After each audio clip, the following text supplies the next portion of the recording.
Assalamualaikum warahmatullahi wabarakatuh. Pada video ini saya akan menjelaskan lagi sebuah materi tentang API. API itu Application Programming Interface, yang dimana aplikasi API ini merupakan sebuah aplikasi penghubung antar sebuah misalnya ini lebih jelasnya itu misalnya ada dua kita membangun sebuah aplikasi yang namanya itu aplikasi web tentang movie, tentang film misalnya. Jika kita ingin menampilkan semua film-film terbaru, film-film dahulu, film 2000 tahun 2016, 2017, 2020 dan seterusnya atau yang lebih jadul lagi, kita bisa menggunakan sebuah API. API ini yang nantinya kita akan meminjam atau meminta data-data dari film jika kita ingin menampilkan di dalam aplikasi web kita, yaitu tentang film kan. Nah, di situ kita akan nanti mengambil API-nya. API ini banyak. API ini bisa saja API tentang makanan, tentang statistik bencana apa segala macam, berita, kemudian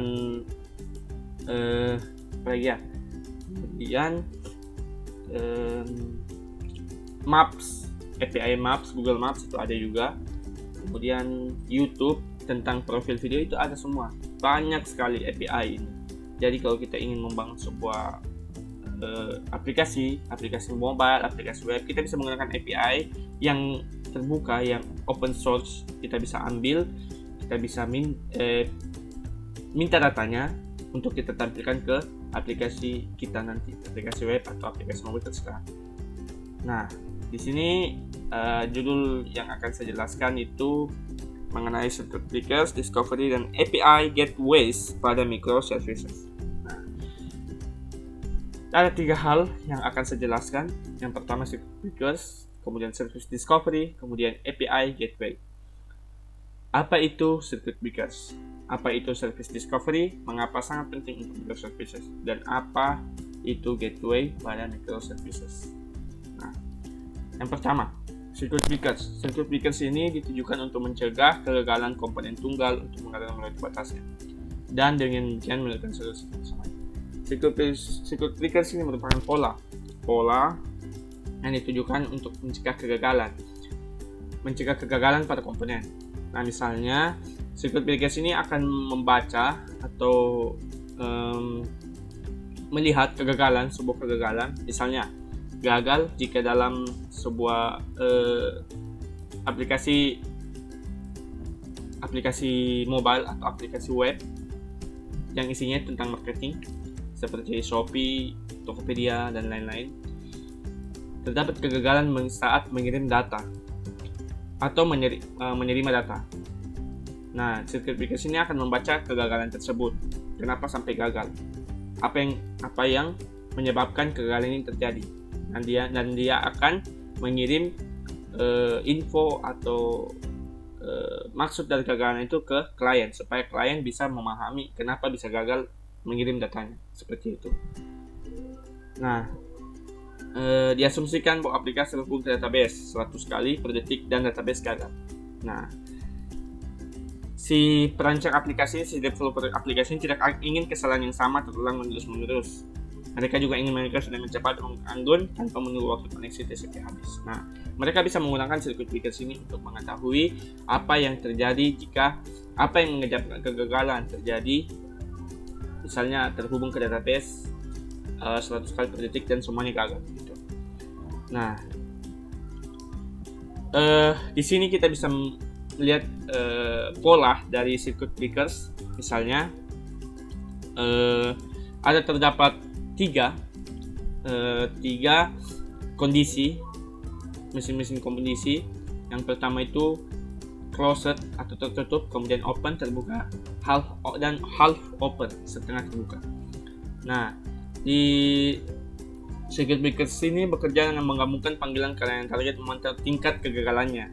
Idenya itu adalah bahwa ketika layanan target menjadi terlalu lambat atau terlalu sering membalas dengan kesalahan, aplikasi terus membalas dengan kesalahan seperti itu.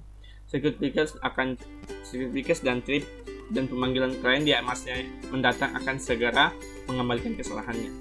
Nah, dia akan ketika gagal, dia akan mengembalikan kegagalannya itu ke klien. Jadi klien bisa tahu kenapa bisa gagal, kenapa bisa terjadi kegagalan, misalnya dalam mengirim data gitu. Terdapat 3, closet itu permintaan diteruskan ke layanan target, ke service layanannya. Kesalahannya disebabkan oleh operasi yang diminta seperti pengecualian atau batas waktu meningkatkan kegagalan masing-masing seperti dengan penghitung waktu habis. Seperti kalau misalnya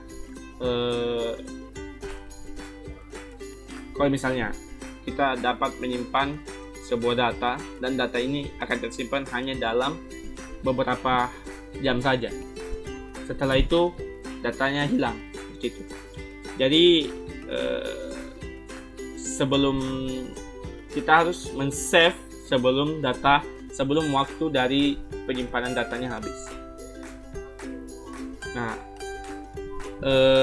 kemudian open ini permintaan tidak teruskan ke layanan target, atau di sebaliknya pesan kegagalan segera diberikan kepada klien sebagai balasan.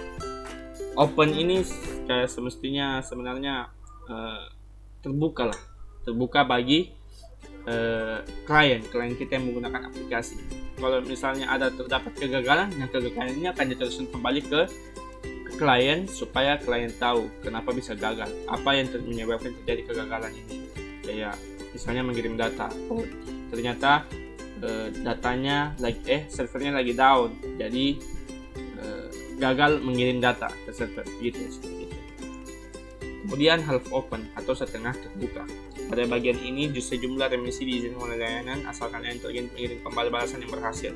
Circuit breaker disetel ulang, diatur kembali dalam keadaan tertutup dan penghitung ulang serta batas waktunya di setting ulang. Jadi ini tidak semuanya kegagalan akan dikirim kembali ke klien. Tidak semua kegagalan yang misalnya terjadi akan dikirimkan ke balasannya itu ke klien kembali. Tidak semua.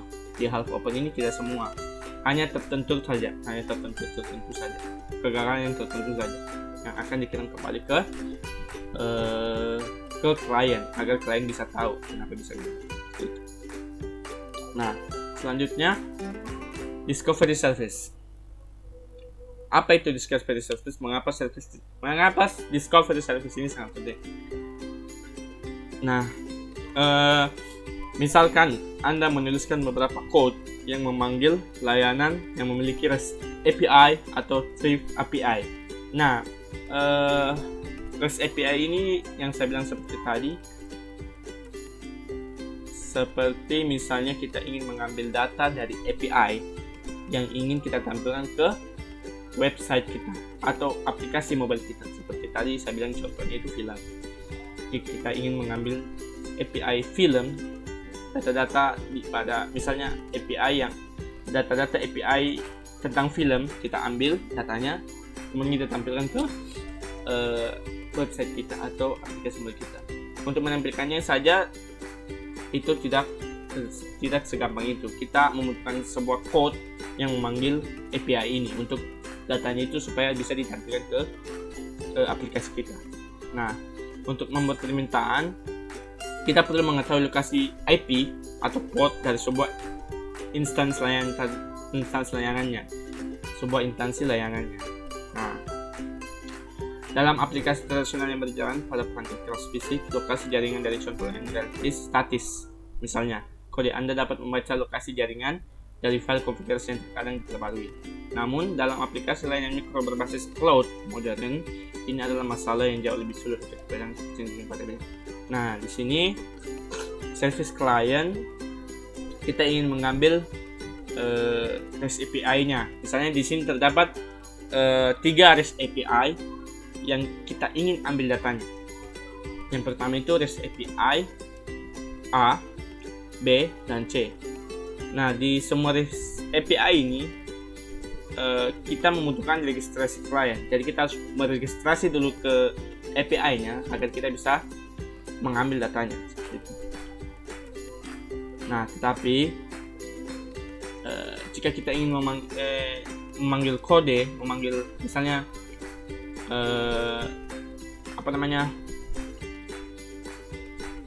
jika kita ingin memanggil data dari REST API ini, kita memerlukan code, dan di dalam code itu kita memerlukan alamat IP dari API, dari REST API-nya.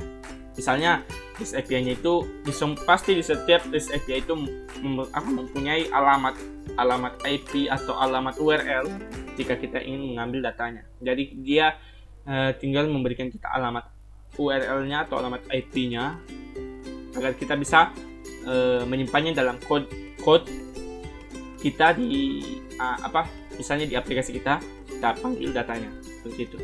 Jadi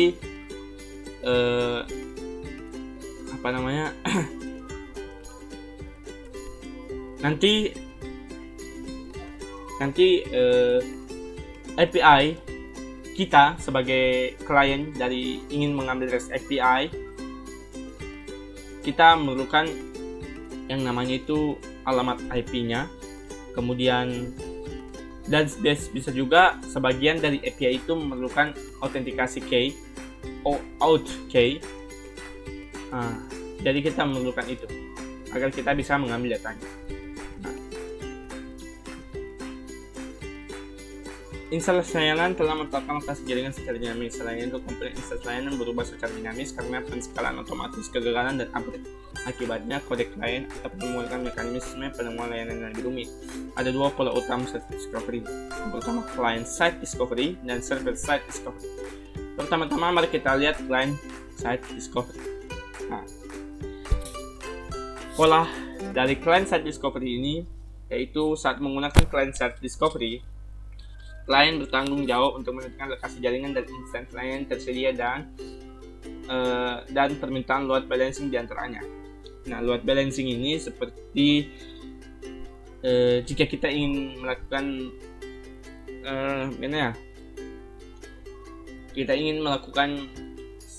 mendaftar registrasi service registry pada API REST API, kita butuhkan datanya, seperti misalnya data film atau data makanan atau data obat-obatan atau data berita itu kita memerlukan yang namanya itu sebuah autentikasi key. Tapi tidak semua autentikasi key-nya itu gratis, ada yang berbayar agar kita bisa mengambil data-datanya. Jadi kita harus membayar dulu. Nah, di sini pada client-side discovery, klien menanyakan registrasi layanan yang merupakan database contoh layanan yang tersedia. Klien kemudian menggunakan algoritma penyeimbang beban untuk memilih salah satu contoh layanan yang tersedia dan membuat permintaan. Lokasi jaringan service instant terdaftar dengan registrasi layanan ketika dimulai dan dihapus dari registrasi ketika contohnya berakhir. Pendaftaran instansi layanan biasanya diperboleh secara berkala menggunakan aplikasi tertentu. Jadi misalnya service registrasi ini akan diperbarui terus menerus. Jadi data-data kayak misalnya data autentikasinya itu akan berubah terus menerus ketika ada orang mendaftar lagi seperti itu. Jadi service instantnya itu akan didaftarkan pada service registrinya, autentikasinya, autentikasi key-nya itu.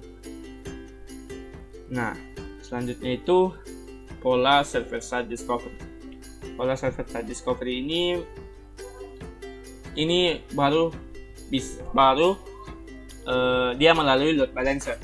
Load balancer ini merupakan membuat query ke registry layanan dan meletakkan setiap permintaan ke contoh layanan tersedia. Nah, bisa dilihat di diagram samping ini. Di sini dia request dulu ke load balancer, kemudian dia membuat query ke service registry, lalu load balancer-nya itu dia langsung menuju ke REST API-nya. Lalu di REST API-nya ini menuju ke register sini. Menuju ke dia register ke service registry-nya. Jadi dia query-nya ke service registry. Jadi dia harus dia tumpuk dulu. Kemudian load balance-nya ini nanti dia satu-satu dia masuk ke service registry ini. Dia panggil satu-satu seperti itu. Nah, pola service discovery memiliki beberapa kelebihan dan kekurangan. Satu keuntungan besar dari pola ini adalah detail penemuan diserikan dari klien.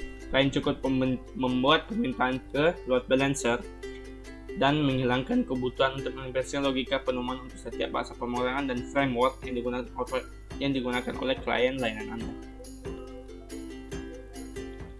Nah, selain itu, seperti yang disebutkan di atas, beberapa lingkungan penyedia menyediakan fungsionalitas ini secara gratis. Ada secara gratis, namun pola ini juga memiliki kekurangan. Kecuali load balancer disewa oleh penerapan, itu adalah komponen sistem lain yang tersedia yang perlu Anda siapkan dan kelola. Load balancer ini tidak semua gratis, ada juga yang berbayar. REST API tidak semua autentikasinya itu gratis. Load balancer-nya itu gratis, ada juga yang berbayar. Kalau yang berbayar itu kalau misalnya kita ingin menggunakan REST API ini misalnya tanpa batasan apapun.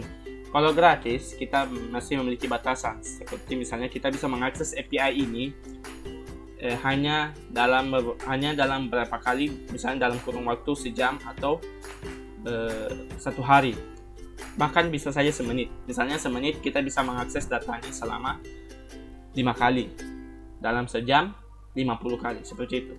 Jadi kita jika lewat dari 50 kali maka API gateway ini akan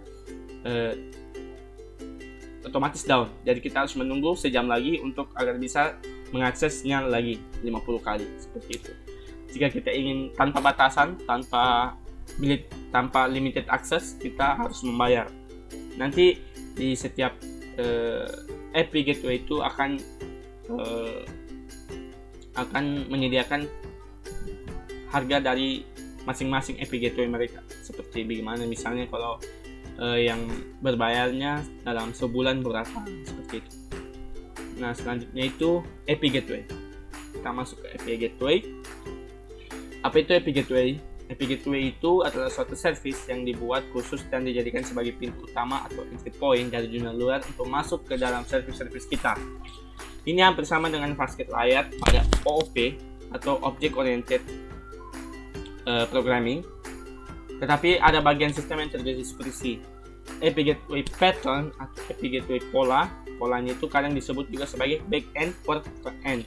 Jadi API Gateway ini merupakan back-end untuk front-end. Misalnya front-end-nya kan web developer atau designer, itu front-end. Jadi kita API Gateway ini untuk pola back-end for back-end. Back-end for front-end gitu.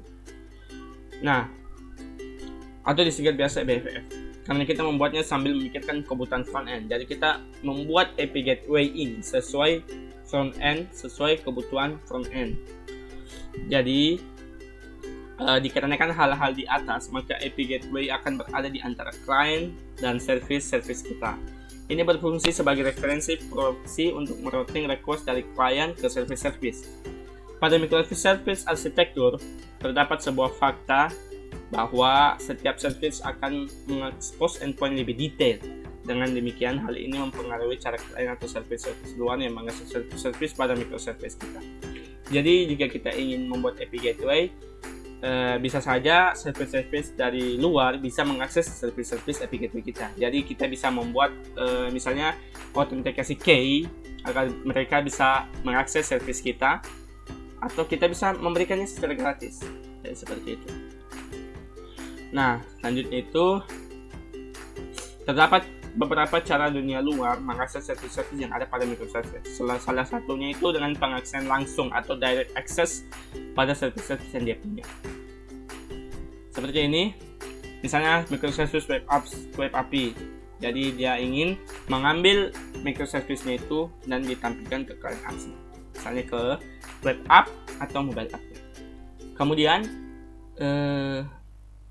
ada pula cara lain, yaitu dengan cara melalui suatu layanan atau suatu service sebagai pintu utama untuk mengakses service-service pada microservice. Service ini dinamakan API Gateway. Cara pertama yang sering banyak digunakan. Ya, walaupun bukan hanya pendekatan terbaik adalah dengan cara mengakses langsung pada setiap service. Biasanya setiap service ini memiliki suatu IP public yang dapat diakses dari jaringan internet. Ya, betul. Dari jaringan ini ada juga satu IP public tetap, tapi dibedakan port untuk melayani setiap service-nya. Jadi setiap IP Gateway ini memiliki IP public. Jadi kita bisa mengakses IP public-nya itu supaya kita bisa mengakses service-service yang ada pada IP gateway-nya. Tetapi ini bisa dibilang juga IP public ini dibedakan portnya. Jadi port-portnya itu akan dibedakan setiap klien. Jadi jika klien ingin menggunakan service-service pada IP gateway-nya, jadi IP gateway-nya tidak hanya bisa diakses oleh satu orang, bisa lebih dari satu orang. Misalnya ada 5 orang, jadi portnya itu akan dibagi 5 supaya bisa diakses dari 5 orang itu dengan IP public yang sama gitu. Nah, pada sistem aplikasi ini terdistribusi di mana tingkat availability-nya sangat diperlukan. Maka biasanya sebelum service tersebut di depannya dipasang terlebih dahulu load balancer. Nah, load balancer tadi yang bisa dijelaskan sebelumnya, yaitu bertugas membagi beban request. Nah, nanti dia tumpuk, kemudian dia bagi seperti itu. Yang tadi sebelumnya di bagian service discovery, hampir semua layanan cloud seperti AWS atau GCP memiliki fasilitas load balancer yang bisa digunakan. Ini load balancer ini berfungsi untuk agar tidak bertumpuk. Ya, jadi dia bagi agar bisa tingkat ketersediaannya itu bisa banyak. Jadi dia bagi ke klien-klien yang membutuhkan service-service pada IP gateway-nya. Itu.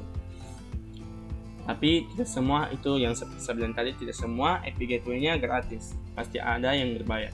Jika kita ingin menggunakan IP gateway-nya, service-service yang ada pada gateway-nya, data-data yang ada pada IP gateway-nya, kita harus melakukan pembayaran pada yang mengembangkan IP gateway itu. Nah, lanjutan. Jika kita lihat diagram di samping, maka semua request yang datang dari berbagai platform akan dihandle melalui IP gateway. Jadi akan dihandle oleh satu API gateway-nya. Oleh karena itu, IP gateway harus dipisahkan berdasarkan batasan bisnis dan aplikasi klien dan tidak bertindak sebagai agregator tunggal untuk semua layanan mikro internal. Ini sangat berisiko. Jika IP gateway-nya mati atau bermasalah, maka semua platform yang dia punya bermasalah juga. Jadi jika IP gateway-nya down, semua dari platform akan bermasalah juga. Seperti misalnya platform dari Android, website, iOS, segala macam itu akan mati semua jika API-nya mati. Jadi misalnya di sini IP gateway-nya. Nah, jika IP gateway-nya ini mati, maka semua ini akan mati juga, down juga, otomatis akan down juga. Nah, maka di sini IP developers ini berguna agar mensecure API manajernya. Jadi data-data yang ada pada API-nya itu akan diamankan, database-nya, kemudian lifecycle manager, database, analytic database-nya, manager analytics-nya di sini API developer semua yang handle. Dan akan semua ini jika aman sudah akan dikirim melalui IP gateway. IP gateway akan melakukan beberapa akses di sini seperti akses gateway-nya, identify servernya, administration console, analytics server, kemudian akses gateway-nya akan di sini advance. Nah, di sini yang saya bilang tadi terdapat autentikasi dan aksesnya ini bisa dapat menggunakan password dan user seperti itu. Lalu di sini IP resource-nya, di sini nanti kita jika kita ingin membutuhkan resource-nya melalui web server ini nanti di IP gateway ini disimpan dalam sebuah web server itu. Kemudian LDAP server. Nah, terdapat kelebihan IP gateway-nya. Yang pertama itu lebih aman karena hanya mempunyai satu gerbang. Dia tidak memiliki gerbang-gerbang selanjutnya, tidak. Hanya memiliki satu gerbang yang sangat kokoh, yang mempunyai autentikasi di dalamnya, mempunyai mempunyai security yang sangat bagus. Jadi lebih aman. Tidak bisa dijebol oleh, misalnya kita tidak bisa asal mengambil data-data yang ada pada IP gateway jika kita tidak melewati autentikasinya terlebih dahulu. Kemudian service-nya tidak perlu mengimplementasikan proses autentikasi, cukup dilakukan di IP gateway. Jadi dia tidak dia tidak memerlukan autentikasi selama kita mengakses data pada IP gateway-nya. Misalnya jika kita mengakses datanya, kita harus melakukan autentikasi terlebih dahulu. Lalu jika sudah, kita bisa mendapat data-data dari IP gateway-nya. Kita tidak selamanya harus melakukan autentikasi, cukup dilakukan di IP gateway-nya hanya dalam satu kali. IP gateway ini juga biasa digunakan sebagai load balancer. Nah, load balancer ini seperti saya bilang tadi dapat dibagi. Misalnya terdapat beberapa klien yang ingin mengakses IP gateway. Nah, di IP gateway ini tidak bisa langsung memberikan satu kali ke semua kliennya. Dia harus satu-satu. Jadi dia melakukan tumpukan terlebih dahulu, kemudian dia melakukan pembagian satu-satu ke klien seperti itu. Nah, biasa digunakan juga sebagai pengaman sehingga error dari server tidak terekses. Jadi dia menggunakan pengaman, IP gateway ini menggunakan pengaman agar misalnya jika down atau error pada IP gateway-nya, pada microservice-nya, maka ini tidak terekspos, tidak diekspos ke klien supaya klien tidak tahu, supaya klien tidak berpikir ini IP gateway-nya kok begini, kenapa sering begini, error begini, makanya aman. Jadi tidak perlu cemas, klien tidak perlu ketahui, jadi klien akan tetap menggunakan IP gateway kita seperti itu. Jika terdapat kelebihan, pasti dapat kekurangan. Nah, kekurangannya itu semua service-nya bisa diakses di luar. Jadi semua klien yang mempunyai service bisa mengakses service yang ada di IP gateway kita. Jadi tidak semua bisa mengakses IP gateway kita. Jika butuh autentikasi, harus implementasi di semua service. Ya, harus diimplementasikan di semua service. Rawan terjadi kebocoran data. Nah, kebocoran data ini kayak misalnya data-data yang dapat diakses di IP gateway tanpa melakukan autentikasi seperti itu. Tidak bisa digunakan sebagai rate limiter. Rate limiter ini kayak misalnya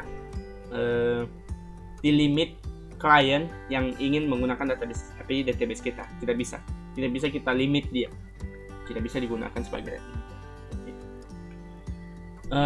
Selanjutnya itu